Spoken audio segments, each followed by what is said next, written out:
Mês de outubro, outubro rosa. Eu sou a Alessandra Scatena, ao meu lado Flávio Rubira, e o nosso bate-papo é com o Dr. Fernando Tocchetti, mastologista. Tudo bem, Dr. Fernando? Tudo bem, Alessandra, tudo bem, Flávio? É um prazer tê-lo aqui hoje no nosso HBP Cast. E a primeira pergunta, Dr. Fernando: por que medicina? Por que mastologia? Perfeito. A medicina acho que teve mais vínculo comigo, eu gosto muito de coisas mais científicas, então foi mais voltado para isso. E a mastologia, me apaixonei bastante pela oncologia durante a faculdade, em especial porque eu tive um tio que teve um câncer, na verdade, raro, e eu tive ali a necessidade de procurar informações, e aí que eu decidi mesmo que queria seguir na área principalmente de oncologia e posteriormente na parte de câncer de mama em especial. Olha só, e é interessante que a gente vê que muitos dos profissionais médicos buscam a medicina porque eles tiveram alguma relação em algum momento com algum familiar que teve algum problema. Um histórico. Exatamente, e aí ele foi atrás. Isso. Inclusive médico que teve algum problema durante a infância, ele busca a medicina, né, como uma forma talvez de agradecer, né, o que o profissional fez, né, por eles. Então é bem interessante. Sim, até de ver ali as dores que a pessoa até passa durante esse tratamento, a gente poder também, claro, usar os nossos conhecimentos para poder ajudar nessa fase, né? Então isso é uma questão também importante.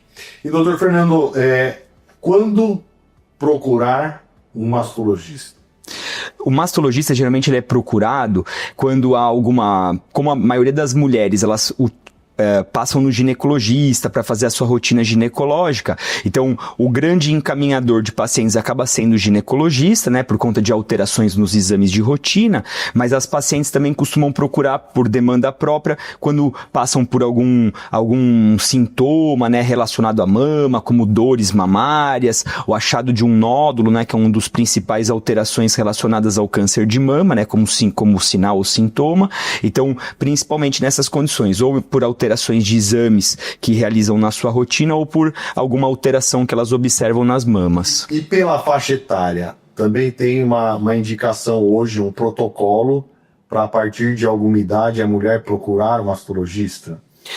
O que a gente tem, na verdade, é o momento ideal para se iniciar o rastreamento, né? O que é o rastreamento, né? A gente procurar aquelas mulheres que não têm sinais ou sintomas, né, de câncer de mama e levá-las para fazer os exames para confirmar que a saúde mamária está em dia. Essa orientação, ela se inicia justamente no momento em que as taxas de câncer de mama, elas começam a aumentar, que é a partir dos 40 anos de idade, na população, que a gente chama de população habitual, né? Claro que a gente tem situações que demandam que esse acompanhamento seja feito antes, né? Mas na população em geral é a partir dos 40 anos de idade, e a gente estende esse cuidado até a fase em que a mulher tem a condição de saúde, né, para que possa realizar os seus exames de rotina. Mas a gente também tem procura por mulheres jovens, né, que às vezes apresentam alguma sintomatologia, e também muitas vezes até por procura, por exemplo, porque vão fazer cirurgias estéticas para saber se a saúde da mama está também dentro da normalidade para poder fazer uma cirurgia com segurança. Doutor Fernando, o câncer de mama é hereditário? Ele pode ser hereditário, né? Então a gente tem, claro, algumas condições, principalmente quando esse câncer ele acontece em idade mais precoce, principalmente antes dos 40 anos, né? Mas nem sempre é hereditário, né? Então a gente tem mais ou menos a estatística de mais ou menos 1 para 10 casos em que há uma relação com hereditariedade. Hoje a gente tem alguns exames, né, que podem ser aplicados, que são os sequenciamentos genéticos, que a gente utiliza no paciente para pesquisar justamente se há alguma mutação genética. Então, o que é uma mutação genética?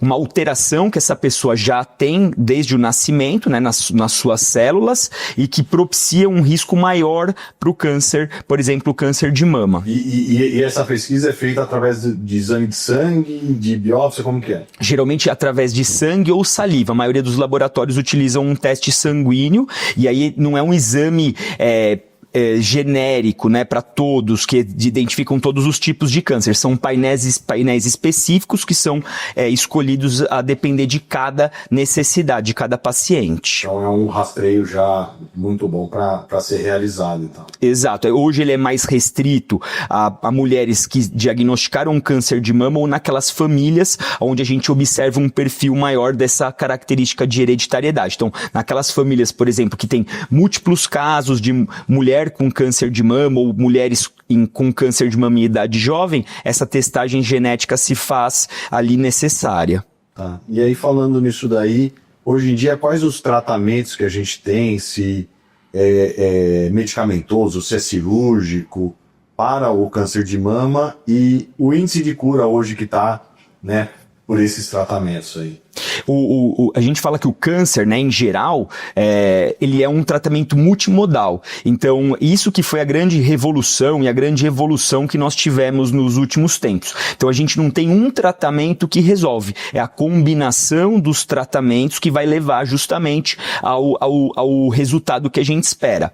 Então, a cirurgia, por exemplo, é uma das ferramentas, um dos instrumentos, né, que a gente tem no nosso arsenal terapêutico para o tratamento de câncer de mama. Então, o tratamento, ele é totalmente personalizado, né? Então, hoje a gente tem tipos de câncer de mama diferente, subtipos de câncer de mama diferente. Temos também tratamentos-alvo. Então, a depender do tipo de câncer, inclusive de receptores que esses cânceres têm, a gente vai utilizar ali algumas medidas que vão justamente atuar nesses alvos de tratamento, e essa escolha, ela está relacionada a diversos fatores. Por isso também a importância do mastologista, né? Que a gente, como é uma coisa bastante específica, né, bastante complexa, a gente vai analisar, né, todos esses dados desse paciente, que envolve tanto a parte clínica, exames de imagem, os resultados da biópsia, para poder justamente escolher um caminho para que a gente consiga ali na frente estar atingindo a cura. Hoje, até por conta da evolução, né, principalmente das drogas, né, dos medicamentos da indústria farmacêutica, hoje a gente tem conseguido personalizar esse tratamento e atingir taxas de cura muito altas, mas que estão, assim, relacionadas também à fase da detecção da doença. Então, mesmo o próprio cálculo dessa taxa de cura, que isso é uma pergunta muito comum, qual que é a minha chance de cura? É uma definição bastante complexa, né? Porque é um cálculo matemático e multifatorial. Então, até esse número para a gente passar para os pacientes é bem complexo, mas as taxas de cura são muito elevadas quando um tratamento ideal é realizado e a doença é detectada numa fase precoce. O ponto-alvo, então, né, é a detecção precoce. Exatamente. Agora, doutor, se falando de homens podem ter câncer de mama? Sim, inclusive é uma informação super importante, o câncer de mama no homem ele é muito rara, e até do que a gente estava conversando antes, muito relacionada a mutações genéticas, né? Então isso já é uma das chaves, inclusive, para a gente indicar a testagem genética na família, que é o câncer de mama acontecer no homem, e um problema que a gente tem é que o homem geralmente ele tem mais tendência a negligenciar o cuidado à saúde, né? Principalmente da mama. Por quê? Há esse mito de que câncer de mama não acontece no homem, então o homem sempre vai ter tendência a imaginar que a causa daquele aparecimento do tumor, até porque os sintomas são muito parecidos com os das mulheres, né, da doença. Então, geralmente o aparecimento mais comum é de um nódulo na mama, então ele tende a negligenciar, achar outras causas, né, para aquela situação que ele está vivendo, e procura o médico muito tardiamente, e a gente acaba descobrindo a doença em estágios mais avançados, e o tratamento muitas vezes nessa condição acaba sendo muito mais complexo e com as taxas de cura menores também. Entendi. Pode falar, Flávio.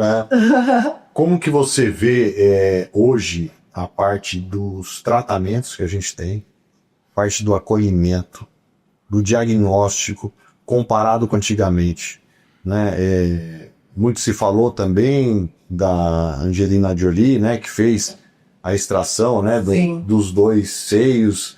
Hoje em dia precisaria disso? Tem já algum tratamento? O tratamento ele vem evoluindo muito, né, em relação aos tratamentos também medicamentosos, cirúrgicos, mas essa questão do acolhimento e da preocupação com a saúde da mulher, em especial o que vem após o tratamento, então coisas que envolvem aí a sexualidade feminina, a parte estética, então isso hoje vem sendo colocado muito também como importante no tratamento, né, então se antes no passado a gente tinha aqueles tratamentos que tinham muita mutilação e que isso era entendido como algo esperado para o próprio tratamento, hoje a gente vem mudando muito isso, então vem associando técnicas de cirurgia plástica, reconstrução mamária e trazendo também resultados mais adequados, com um tratamento também mais otimizado, a gente consegue reduzir os danos do tratamento, que a gente sabe que o tratamento, ele traz danos, né, futuros, mas a gente vem conseguindo, com essa personalização, trazer tratamentos que são mais assertivos, né, para a cura, mas também propiciando uma qualidade de vida melhor, que essa é uma preocupação bem grande nossa hoje, que é o que o paciente vai ter ali como qualidade de vida após o tratamento. Exatamente, tem a parte da saúde mental, né? Exatamente, a parte mental, emocional da mulher. Né? Isso, e esse acolhimento é uma coisa que a gente também coloca muito à frente, né, de tudo, porque a paciente geralmente chega fragilizada, a maioria chega até pensando que não vai ter uma solução para o seu caso, então a gente realmente recebe essa paciente ali com carinho para poder passar por esse momento, a gente deixa isso muito claro, né, a gente acaba vivendo momentos com essa paciente, também isso também acaba sendo uma coisa muito bonita da nossa atividade, que quando a gente geralmente recebe o paciente numa situação bem delicada, ela está muito frágil, ela vai vendo, né, as respostas que ela vai ganhando naquele tratamento e lá depois ela vai retornar muitas vezes com o seu tratamento feito, com a sua doença sob controle, e a gente acaba vivendo ali um novo momento, né, até que ela mesma acaba vamos dizer, se reinventando, procurando ali hábitos mais saudáveis de vida, e muitas até referem que isso foi até uma vivência que trouxe outras experiências, essa experiência, na verdade, trouxe outras condições para ela, né? Até mesmo da própria, como ver a vida, os prazeres da vida, então isso também muitas vezes traz até uma reflexão. Sim. Exato. Pode falar. Eu antes no Mitos e Verdades, eu queria que você falasse para nós do caso clínico que marcou demais para você. Sim. Você deve ter visto diversas mulheres em diversas situações, de diversas classes sociais, e conta pra gente um caso marcante. Eu acho que pelo menos para mim, acho que um diagnóstico num momento assim complicado para a mulher é muito mais difícil, e a gente pega às vezes carcinomas que aparecem durante a gestação. Então eu vou contar de um caso que foi uma moça jovem que foi ao consultório, a gente descobriu que ela estava com câncer de mama. Quando eu pedi os exames dela para a gente poder programar a cirurgia, ela voltou com uma notícia que ela estava grávida, e a fase em que ela estava da doença inviabilizaria até o caminho que a gente havia escolhido de início, e a gente teve que fazer o quê? Uma quimioterapia ainda durante a gestação, e aí cria toda aquela... Então pensa, né? Quando a gente já tem a doença, a gente está preocupado com a gente. Quando a mulher está grávida, ela está preocupada com 2 seres humanos, né? Que inclusive com o filho que está na barriga. Então cria toda uma ansiedade, até aquela coisa, mas eu vou poder fazer quimioterapia? Como o meu filho vai nascer? Então hoje também a gente tem todo um mecanismo que a gente consegue realizar a quimioterapia. É claro que existem sim riscos, mas a gente tem uma expectativa, né, e uma probabilidade alta da gente conseguir o sucesso daquele tratamento. A gente cria todo um caminho especial para aquela paciente. Essa, no caso que eu estou contando, retornou depois, inclusive, dos primeiros retornos, ela voltou com a filha que havia nascido, super saudável. A gente conseguiu realizar a cirurgia no momento oportuno, então tem que ser tudo muito casadinho, o momento do parto, a cirurgia, um planejamento em que momento ela vai fazer radioterapia, porque alguns tratamentos são inviáveis de serem feitos, por exemplo, a radioterapia com a criança na barriga. Então a gente tem que criar todo um mecanismo ali contínuo para que ocorra o parto de uma maneira saudável, que essa mulher seja submetida à cirurgia e os complementos de tratamento posteriores. gravidez. E nesse caso a gente teve um super resultado bom, inclusive ela com a nenê dela no colo super saudável. Então isso acho que para nós é algo muito bacana, porque é esse medo, eu vou poder cuidar do meu filho, como que vai ficar o parto, ela vai nascer bem? Então a gente receber depois essa paciente com a sua doença sob controle e o nenê saudável, acho que não tem um presente melhor.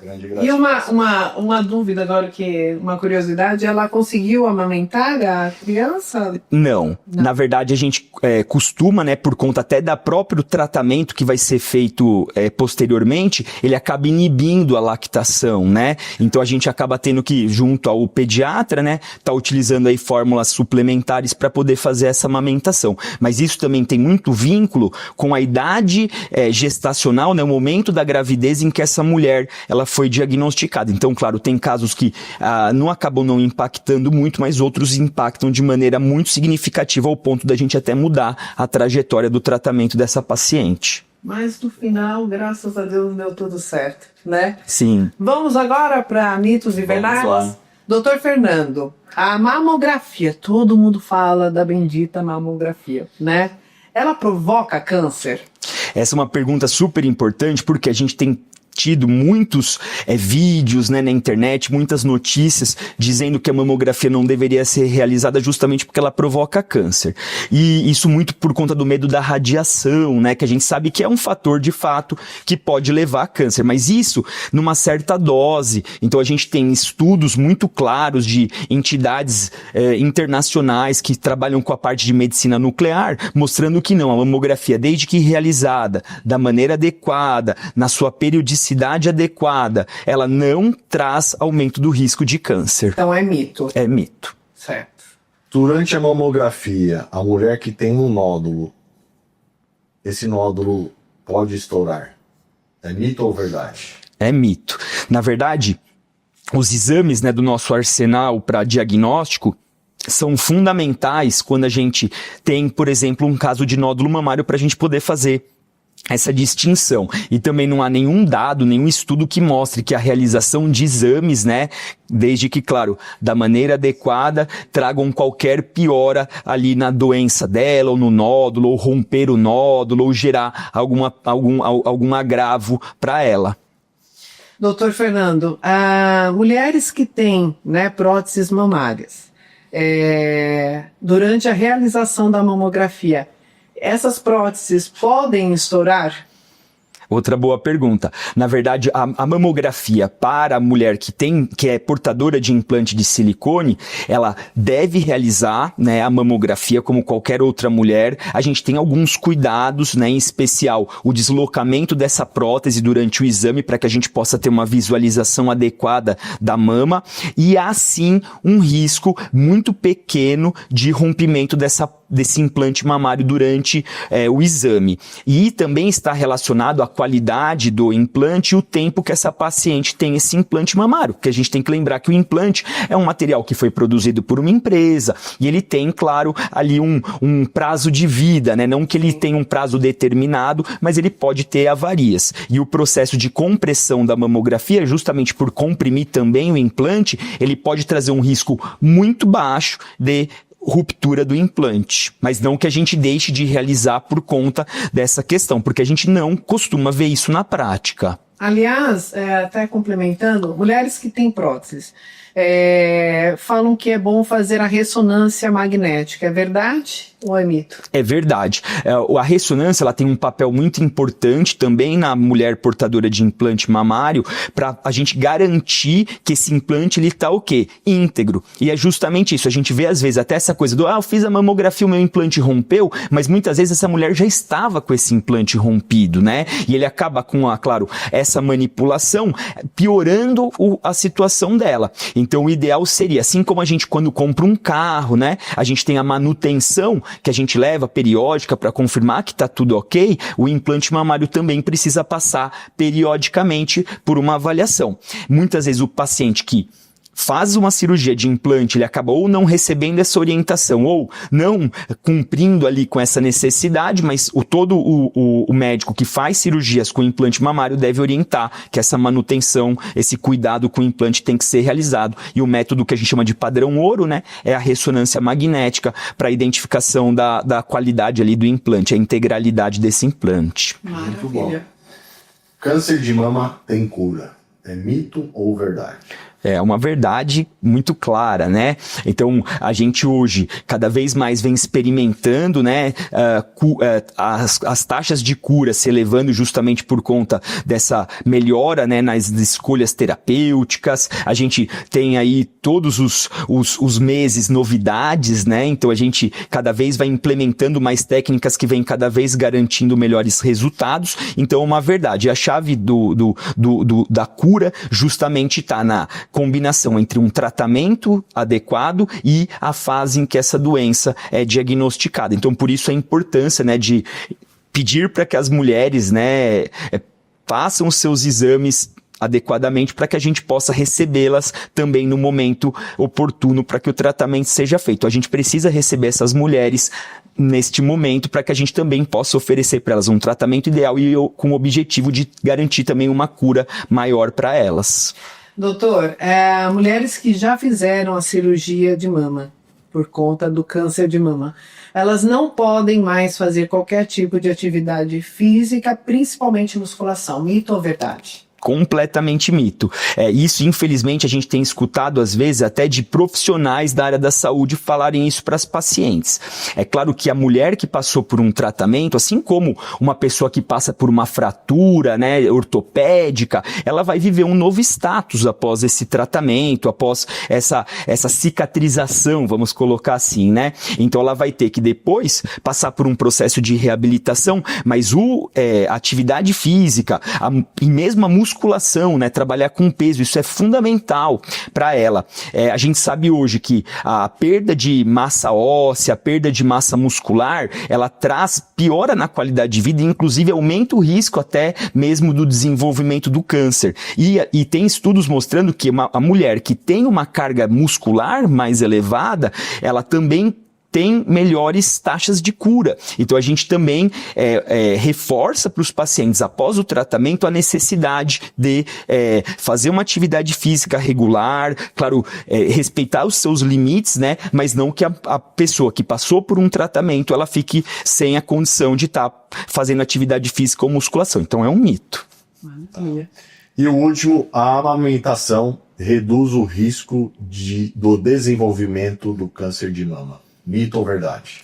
A amamentação é verdade. Então, a amamentação ela reduz o risco de câncer de mama. E isso tem uma explicação. Quando a mulher ela engravida e ela amamenta, ela fica ali sob um regime hormonal diferente daquele da vida dela fora da gestação. Então, isso causa um fator protetor para ela. Então, acaba unindo duas coisas, né? A mulher que amamenta, e a gente orienta que essa amamentação, ela preferencialmente seja feita até os 2 anos de idade da criança. Então, ela traz benefícios não só para a criança, né, na questão da passagem ali de anticorpos, né, o fortalecimento do nenê, mas também ela traz uma redução de risco das doenças mamárias, em especial o câncer de mama. Então, o câncer de mama ele é multifatorial. Então, você tem múltiplos fatores, tanto de risco como fatores protetores. E a amamentação é um fator relacionado à proteção para o risco de câncer, do desenvolvimento do câncer de mama. Fora que é um elo maravilhoso entre a mãe e o filho. Doutor Fernando Toquete, mastologista do Hospital Beneficência Portuguesa de São Caetano do Sul. Muito obrigada, doutor Fernando. Sempre aí trazendo, né, tirando as nossas dúvidas, né, esclarecendo sobre o câncer de mama. Muito obrigada de coração. Eu que agradeço a oportunidade, gosto muito de falar dessa parte de saúde da mulher, câncer de mama, um tema que eu sou apaixonado, então sempre que vocês me convidarem, estarei aqui para a gente conversar um pouquinho. Maravilha. E o recado, eu acho que é mulheres, né, e homens. Sim. Né? Prevenção é o melhor resultado. Com certeza. Então, A gente, no ambiente hospitalar, a gente tem que sair daquela fase que procura o hospital somente para o tratamento, mas temos que partir que no hospital também se faz prevenção. Exato. Consulta preventiva, exame preventivo. Nós Sim. estamos aqui, você falando do índice de cura, né? Quando bem diagnosticado e bem tratado, e o acompanhamento, que é o caso da prótese de silicone. Então, assim, o exame também é importante para a prevenção. Sim. E a gente acabou aproveitando a oportunidade, nesse caso do implante de silicone, inclusive, para unir as duas coisas. A garantia do implante mamário está adequado e também que a saúde da mama está em dia. Então é muito importante que as mulheres procurem o hospital para que a gente possa cuidar delas. Maravilha. Esse foi mais um HBP Cast, né, o nosso podcast aí do Hospital Beneficência Portuguesa de São Caetano do Sul. Muito obrigada novamente, doutor Fernando. Obrigado. Lembrando que estamos nas redes sociais, no YouTube, sigam tanto no Instagram, Facebook, como também se inscrevam no nosso canal do YouTube. Certo, Flávio Rubira? Então até a próxima. Até a próxima. Tchau, tchau, gente. Tchau, tchau.